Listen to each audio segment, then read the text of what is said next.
Um, all right, let's talk about what I think people are always most interested in, monetization, other than what we've already talked about. So let's say specifically on the the ad side. So you've talked a little bit about the people sponsoring the sections about the sports team or the photos, whatever. But higher level, I mean, you're making basically $500,000 a year in a small town, which is just crazy.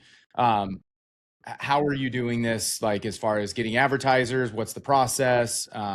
Any insights you can kind of share with people that they could take away from? Yeah, we started it. So my co-founder takes care of the sort of like the outbound. He talks to the businesses in town. Had some relationships previously, and so he kind of got a lot of that ball rolling. And then we have a lot of self-serve. So we make it to where it's self-serve. They can buy the ads directly from the platform, um, and that works relatively well. And there's still like in a small town, doing some of those transactions online, especially when you start doing like annuals and stuff. Sometimes they're a little apprehensive about that, and Mhm. so then we'll have to jump on and kind of go over agreements and some of that stuff. But yeah, the growing portion of that is all done online.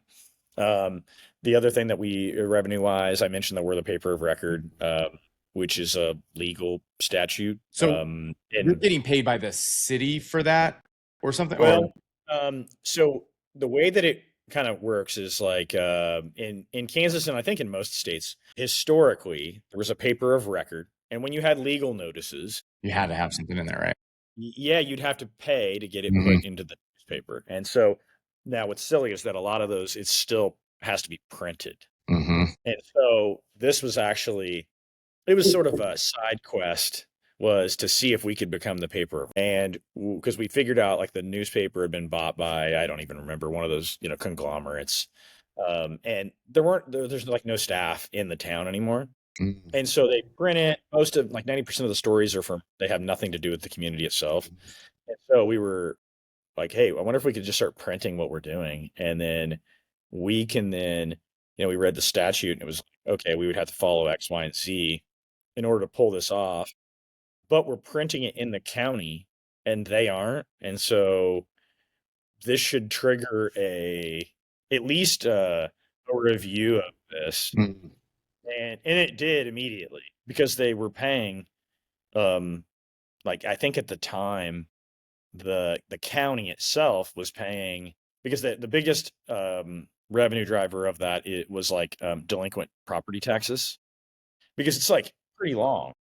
There's a lot of people that don't pay like their property tax on time, and so that delinquent list is, oh, I don't know, like in our format of the paper, it's like 20 pages of names.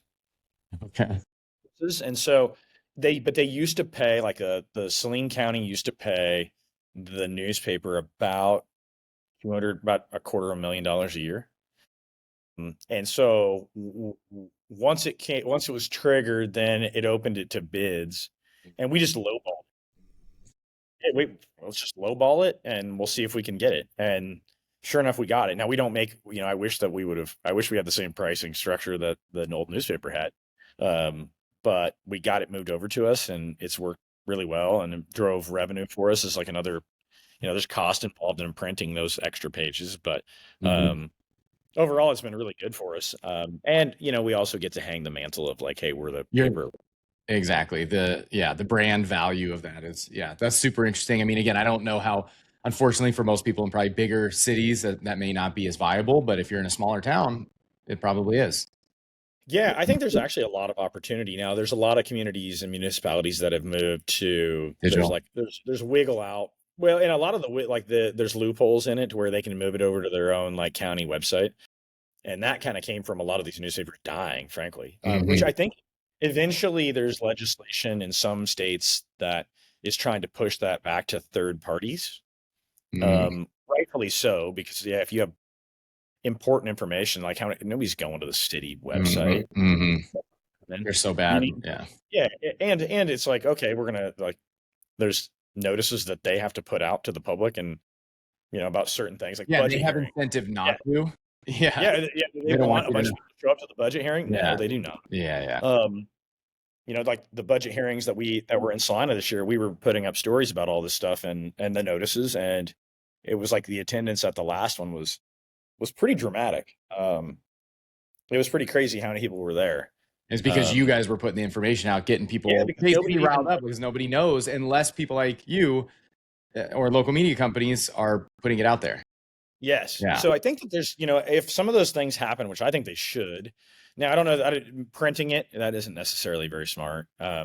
But I think that there should be something to have it distributed by third Mhm. parties. And frankly, local newsletters would be in a good position to do that because they're distributing the information and they can distribute it directly